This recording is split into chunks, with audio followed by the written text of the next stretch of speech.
Welcome to A Shot of Facts. This is your girl Deja Renee, and this episode is a shot of celebration with Robert Kool Bell from Kool the Gang.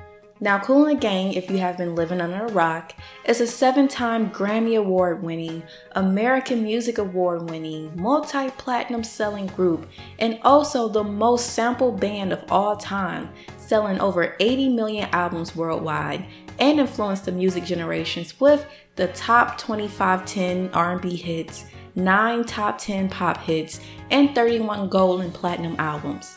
Now, Robert specifically is the owner and creator of Kool Champagne and the Kool Kids Foundation, and he is also the global ambassador of REACH, which is the Renewable Energy Applications to Conserve Humanity. So, without further ado, let's get right into the interview. Good afternoon, Robert. How are you doing today? I'm wonderful, Deja. How are you? I'm doing great. Is everything okay with coronavirus? You guys doing well over there? Well, I'm hanging in there. I'm locked down in Old Town, which is here in Orlando, dealing with the corona. I call it the corona blues. Corona blues. I'm writing a song about it. Locked down in Old Town with the corona blues. Hey, you make it sound a little bit better. Huh? You make it sound a little bit better. Corona blues. Yeah, but just getting started, since you guys, Kool the Gang, a 7-time Grammy Award winning group, you won American Music Awards, multi-platinum selling records, and the most sampled group of all time. My first question to you is, how did Kool the Gang get started? Well, we started back in 1964. At that time, we called ourselves the Jazzy Acts. And it would change from the Jazzy Acts to the Soul Town Band, and then from the Soul Town Band to Kool and the Flames, and then from Kool and the Flames to Kool the Gang. Now, the Soul Town Band, we were part of an organization called the Soul Town Review. And the Soul Town Review was trying to be like the Motown Review. Right. So we had to learn all these songs, these Motown hits that they were singing, and we were backing up at least 15 to 20 groups per show. That's how it started. So I know this year marks the 40th anniversary of Celebration, which is like a staple song of music and also vacations and just overall fun times. So how did you guys come up with the song? How did you and your brother write the song as well? Well, what happened was we were celebrating the fact that Ladies' Night, we had won 2 American Music Awards for Ladies' Night. And that was when James J.T. Taylor joined the band back in 1979. We came up with the song Ladies' Night. And at the tag of Ladies' Night, there's a part about this is your night tonight, come on, let's all celebrate. All right. Wow, that's another song. Let's write a song about celebration. Right, and Celebration specifically has been inducted in the Grammys Hall of Fame, right? You're right, yeah, that's true. So he came up with this idea about celebration. We were celebrating winning those two awards, and he had this nice groove going on. It's old down home sort of groove, like the one when your grandma's on the porch drinking some Kool-Aid down south somewhere, and she's rocking in a rocking chair. Right. With that little twang, down, down, down, yeah. Now, who, not knowing that song will become, what it has become over the last 40 years. Right, and just even me thinking back on the song, anytime I hear it, like, I know, honestly, this might be my own personal opinion, but it's like the number one cruise song, the number one vacation song. As soon as you hear this song, I know the party is about to start. The happiness, the fun on a vacation, like, it's just that song is associated with it now. And I guess it's a part of our history since it's been 40 years. And that's just wonderful to hear.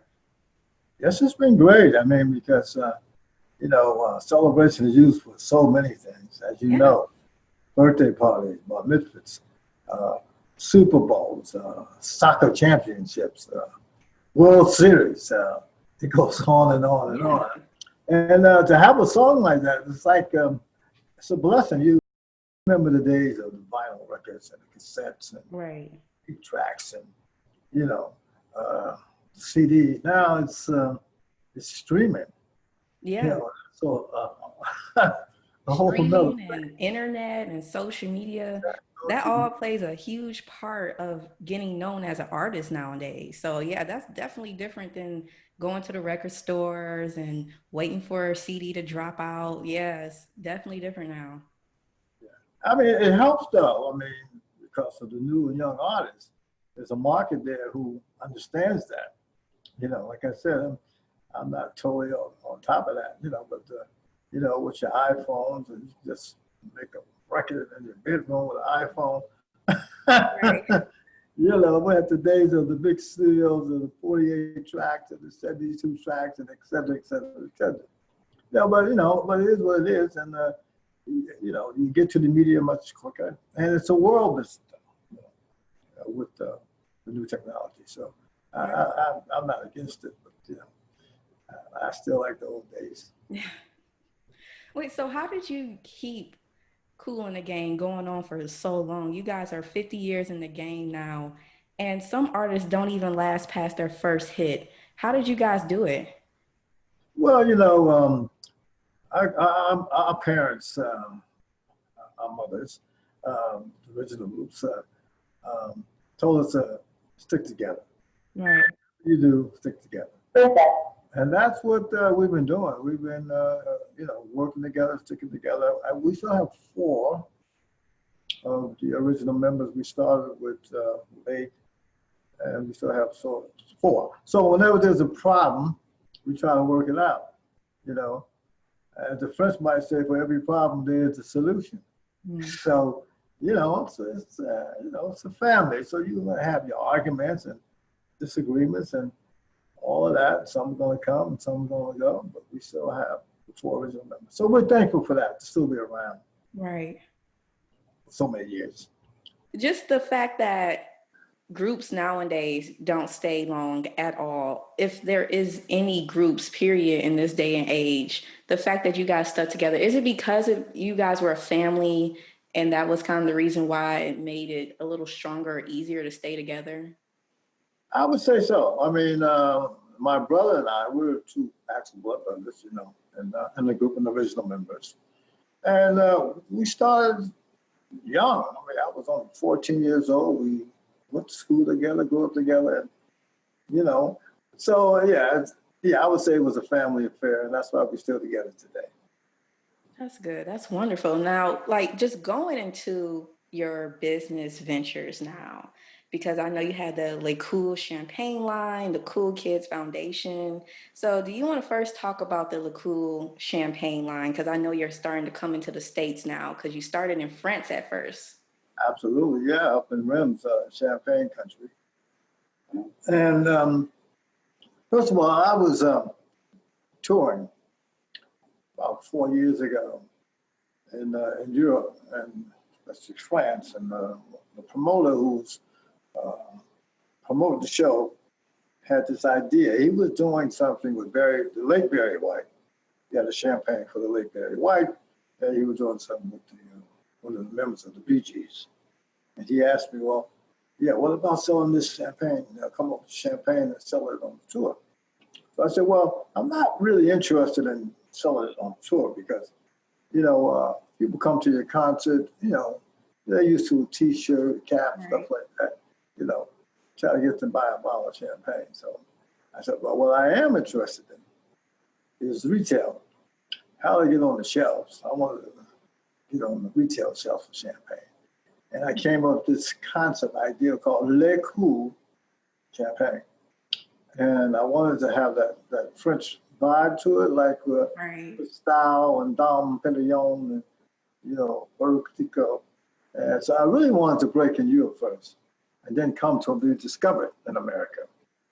So that's what I'm doing. You know, things are a little slow for a minute, you know, because of what's going on, you know, with the pandemic and the virus thing. And Right. find different ways to try to promote it online, etc. But Right now in the States, I'm in New York, I'm in New Jersey, also California, and we work in our deal in Florida.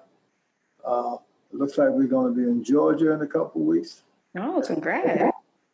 Because it's different from the music business and record business. Right. Each state, you have to get compliance. You have to get the okay. Oh, and like certain licenses and everything too as well, right? It's not like you put a record out and go across the board.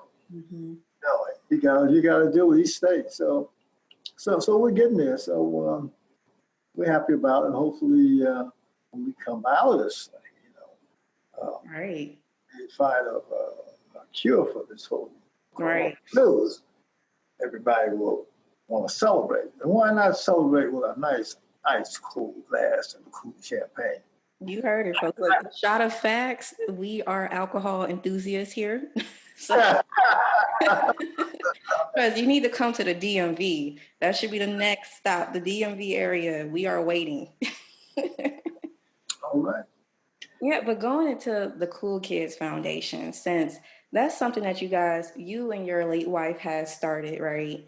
And it's bringing music education back into the schools. So, how are you bringing that back into the schools? And has COVID affected this foundation at all? Yeah, yeah. Of course, I lost my wife almost 3 years ago. It was her baby, her idea. All right. She wanted to bring music back into the schools again. Because when we were growing up, you had music was in the schools. I went, got a violin out of the music class, didn't like it. I got a cello, didn't like it. Even got a mellophone, like a French horn, didn't like it. But at least you had the opportunity to do this. Right. So I ended up playing the bass guitar, because that was kind of what she was trying to do. And also education, the Kool Kids Foundation. I did a tour about 7, 8 years ago. It was called "It's Cool to Stay in School," and it was with Cherry Coke. And one of the criteria of the tour, they were we meet the children, or the students, I should say, meet and greet, and they would have to have good grades and make sure they wasn't playing hooky from school and all that. And so, and through that, there's a group of guys that came up and said, "Hey, listen, cool, we're doing all right in school and everything, but we also sing, and we'd like to do a song for you in a cappella." And I said, "Okay." And they did, and they sounded great. And that group ended up being Color Me Band. Wow. The song "I Want to Sex You Up" and all those other hits they had. Oh, yeah. I was from the 40-something city tour that we did. So things like that, hopefully going into next year, we'll be able to do more things. Right now, I have something coming up with the Kool Kids Foundation. There's a golf outing going on in New Jersey, with O.J. Anderson and his foundation. So we'll be doing various events for the Kool Kids Foundation. Yeah, I think it's quintessential to add more music education back into especially the urban neighborhoods, because the urban school districts, they get cut the most with their funding. And like you said, the first thing to go is the music programs. And then kids who already are not enthused in school, you take away something that's fun and something that they can actually learn and take on beyond being in school. That makes kids not even want to go anymore. And people don't even realize, like you said, the avenues that people can go through with learning music, the career choices, just the doors that open with implementing music education into our regular school education system. Yes, it's important. That was the whole thing about staying in school at that time. Of course, it's not trying times like today with the pandemic, but Right. really, put your time in really good education, that helps you as you move on into other walks of life for your future. So we pray that, we come up out of this. I know there's virtual teaching now. There's a lot of problems going on because some of the parents don't want their kids to go to school and they might catch the virus. And Right. it's really tough out there right now. And But we're honestly, praying and hoping for the future. Yeah. yeah, I'd rather have the kids doing virtual learning now because at one point they were trying to have them in schools with like face shields and masks. And I'm like, with school age kids, that is not going to work. Like, yeah, this whole corona situation has been completely crazy. I thought it would be over by now, but we have a long way to go. But virtual is something that the kids are into already, Right. That's the true. virtual and computers and everything. It's just much easier, and dealing with that. And they can have a little music in the background too as they learn it. Right. You still can have music class virtually. Definitely. Yeah, The study of different music genres or different music throughout different years, you can definitely have some music class still during COVID. So nice. I should push that out there. If all my teacher listeners, you should implement that. Okay. But yeah, going into actually your philanthropic work that you have went into the REACH program or the Renewable Energy Applications. I know that you are involved with that with sustainable energy in Africa. So how have you been implementing that lately, especially during COVID? Well, I mean, it's trying. My partner is Dusty Baker. As you know, he's the new coach for the Houston Nationals. And we have a project called the Kool Baker Energy for Africa. So as things open up as we pray for 2021, that we'll be able to do more projects. One of the things that I have wanted to do before this whole coronavirus to do concerts in Africa powered by solar energy to Wow. where, your all your equipment, lighting, everything is powered by solar energy. Instead of those old noisy and smelly generators that was used back in the day. So, we're looking for the future. So hopefully in 2021, we can get out there again and do some things. All right. So what made you guys start this program, especially in Africa?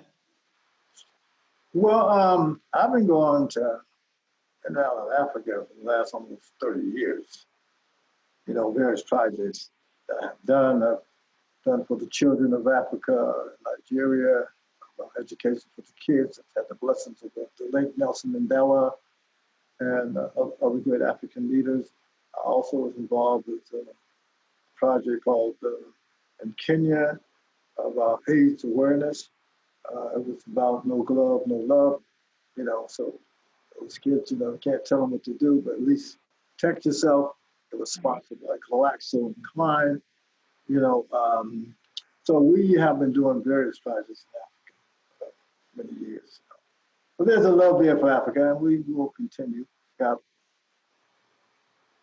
Yeah. So what other ventures should we, the listeners, and myself should look out for from you and overall Kool in the Gang? Well, we're working on a project, fertilizers, which goes with the whole solar. So it's organic fertilizer, green boost.